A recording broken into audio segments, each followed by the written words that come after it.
दिखा दी।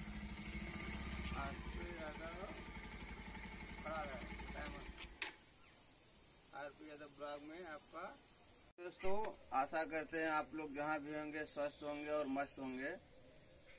आप RP Yadav blog देख रहे हैं और ये हमारे ब्लॉग में पहली बाइक है हमारा, जो कि शादी में गिफ्ट मिला हुआ है, पल्सर 125।